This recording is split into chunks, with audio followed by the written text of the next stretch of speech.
नागराज। इसके पिछले भागों में आपने पढ़ा कि किस तरह से नागमणि नागराज की बोली लगाता है और बुलडॉग नाम का एक आतंकवादी उसे खरीद लेता है और खरीद कर उसे असम के जंगलों में ले आता है, जहाँ नागराज को एक चोरी के लिए भेजा जाता है, एक मंदिर से एक मूर्ति चोरी करने के लिए। नागराज वहाँ पहुँच जाता है। वहाँ से उसकी सांपों से लड़ाई होती है, परंतु नागराज उन सबको हरा देता है और मूर्ति लेकर भाग जाता है।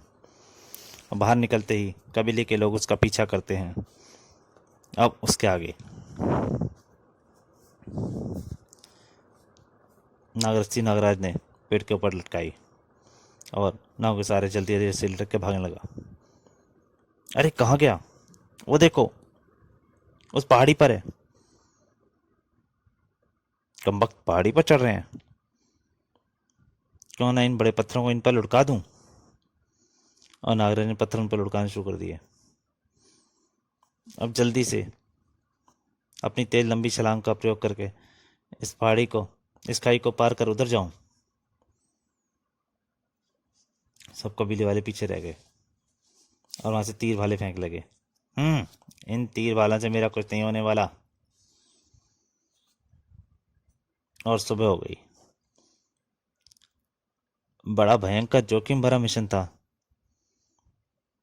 यह। सामने जो बस्ती मेरे दोस्तों की है, उससे आगे मुझे कोई खतरा नहीं। नागराज की जब एक मदद से बेले कबीले के सरदार तक पहुंच गया। मैं काम आपको क्या? अब तुम लोग अपना काम शुरू कर दो। हमले की तैयारी शुरू करो। दूसरे कबीले में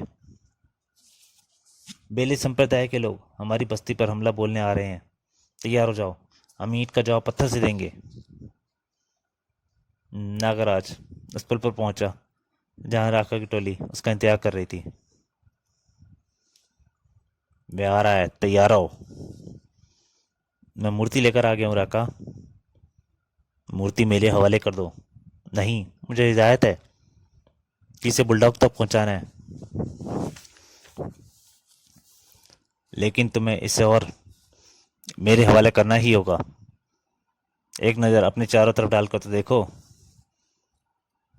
नागर ने देखा, सब तरफ से सैनिक उसने गार्डों ने घेर रखा था। बेवकूफो, तुम अपनी बॉस के साथ गद्दारी कर रहे हो। और फिर नागराज ने सब पे सांप छोड़ दिए। आई आई। राका ने भागने की कोशिश की। फुश। नागराज ने उस पर जहरी फुंकार छोड़ी। तुझे तो मैं कर कैंप ले जाऊंगा इसी हालत में। नागराज ने राका को जीप में लादा और जीप लेकर चल पड़ा। ओह, सड़क पर पेड़ गिरा पड़ा है। गाड़ी आगे नहीं निकल सकती।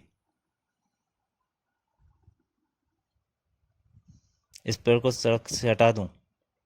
ऐसे ऐसे पेड़ों को तो मैं उखाड़ कर फेंक देता हूँ। पूरी लागत लगाने के बाद भी पेड़ टस से मस नहीं हुआ। कोशिश करो, शायद तुम इसे हटाने में सफल हो जाओ। जब तक इस पेड़ की शाख पर मेरा पाँव जमा है, तुम इसे उठा नहीं सकते। यह तो कोई सन्यासी है, सफेद बालों वाला। यह पेड़ तुमने गिराया है? हाँ, मैंने गिराया है और मैं ही इसे हटा सकता हूँ। तुमने ऐसा क्यों किया? मुझे वह मूर्ति चाहिए। ओह, तो यह बात है। मेरा रास्ता रोकने वाला का अर्थ जानते हो? तुम जैसे इंसान का कोई रास्ता नहीं होता करता। तुम भटके हुए इंसान हो।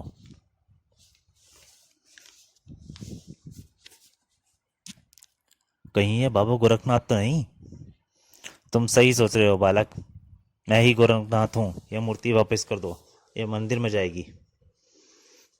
मैं तुम जैसे साधु संतों की हत्या नहीं करता, इसलिए बेहतर है कि इस पेड़ को हटा दो और मुझे जाने दो।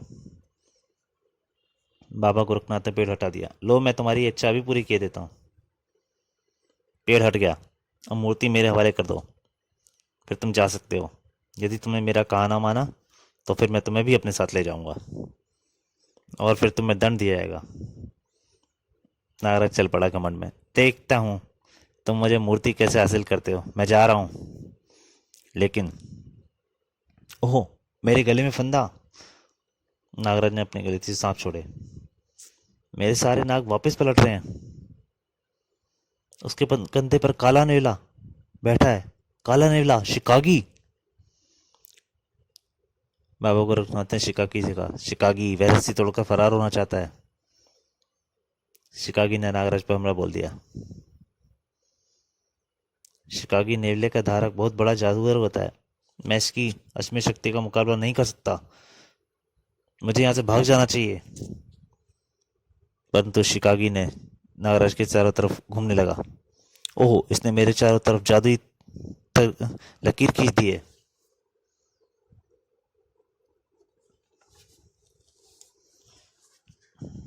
तभी बाबा गोरखनाथ ने नागराज के ऊपर प्रहार किया। नागराज बेहोश हो गया। भटके हुए लोगों को सही मार्ग दिखाना उनके लिए सबसे बड़ा दंड होता है। तो दोस्तों, इस कहानी का ये भाग यहीं तक।